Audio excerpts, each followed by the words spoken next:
عطاءاللہ شاہ بخاری فرماتے ہیں کہ میں جیل میں تھا تو مجھے خیال آیا کہ قرآن مجید کا وہ ترجمہ پڑھنے کی سعادت حاصل کروں جو حضرت شاہ عبد القادر نے لکھا ہے۔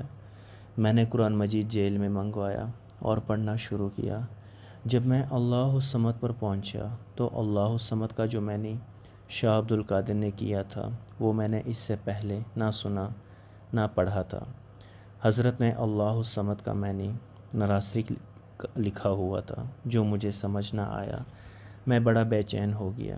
پھر مجھے خیال آیا جیل میں ہندو پنڈت بھی قید ہے، اس سے نراسری کا معنی پوچھتا ہوں۔ حضرت عطاءاللہ شاہ بخاری لکھتے ہیں میں اس پنڈت کے پاس گیا، اسے ساری بات کہی اور کہا کہ نراسری کے کیا معنی ہیں۔ میرا پوچھنا تھا کہ پنڈت وجد میں آ کر جھومنے لگا۔ میں کافی پریشان ہو گیا کہ میں نے معنی پوچھا، اسے دیکھو کیا ہو گیا۔ کافی دیر کے بعد وہ اپنی کیفیت میں واپس آیا۔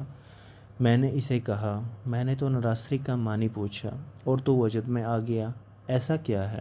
پنڈت نے جواب دیا سن سکے گا؟ میں نے جواب دیا ہاں کیوں نہیں۔ پنڈت بولا تو پھر سن، نراسری ایک سنسکرت زبان کا لفظ ہے، اس کے معنی ہیں وہ جس کا کام کوئی روک نہیں سکتا اور اگر وہ نہ چاہے تو کسی کا کام ہو نہیں سکتا۔ اللہ الصمد۔ شاہ صاحب فرماتے ہیں بس اس کے بعد مجھے کوئی ہوش نہ تھا، پتہ نہیں کب تک میری یہ کیفیت رہی۔ بسم اللہ الرحمن الرحیم۔ قل هو اللہ احد اللہ الصمد لم یلد ولم یولد ولم یکن لہ کفوا احد۔